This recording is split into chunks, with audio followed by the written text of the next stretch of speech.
Two new jurors were seated in the Derek Chauvin trial the same day that two others were removed. Those jurors told the judge that they could no longer be impartial after hearing about the city's $27 million settlement with George Floyd's family. The two were among the 7 jurors chosen before the settlement was announced on last Friday. All 7 were called back and interviewed by the judge today through Zoom. Esme Murphy is covering the trial for us. She joins us now outside the courthouse with more. Hi, Esme. Hi there, Amelia. Well, prospective jurors and jurors that have already been seated are repeatedly warned to avoid all media accounts of this trial. But the problem that keeps cropping up today is that the fact that these accounts from the media are popping up on social media accounts when people even are not looking for them. Okay. And what is the substance of what you recall seeing? I just saw the headlines. I didn't read the story. Okay. The city settled, I think, $27 million. Okay. Does that affect your ability to be impartial?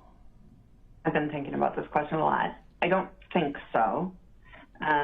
It wasn't surprising that the city made this settlement. This seated juror told the judge she could still be impartial, and the judge kept her on the panel.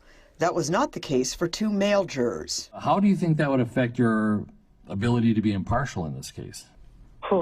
It will impact it a lot. That juror, an Hispanic male in his 20s, was dismissed, as was a white male juror in his 30s who said this.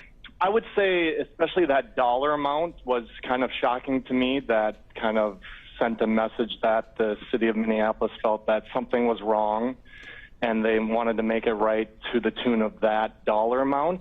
That brought the total number of jurors down to 7. Derek Chauvin took notes throughout the day. A number of jurors were dismissed after expressing strong views. A black male juror in his 40s was seated on the jury. He works in management, moved to Minnesota 19 years ago. He said he had a somewhat neutral view of Derek Chauvin and a somewhat positive view of George Floyd. He also has a positive view of police. When somebody broke into my house, I called the police and they came. If they were defunded, how can they come and help me? Now, the second juror that was chosen late this afternoon is a white woman in her 40s who works as a management consultant. She is married and has a small child. So we are back to 9 jurors that have been seated in this case. We have 7 more days that are scheduled for jury selection, with testimony still set to begin on March 29th. Okay. Thank you, Esme. CBS and Minnesota is your source for live updates during jury selection, and then we will stream the entire trial once opening statements begin. You can watch free on any device through the CBS News app or just go to WCCO.com.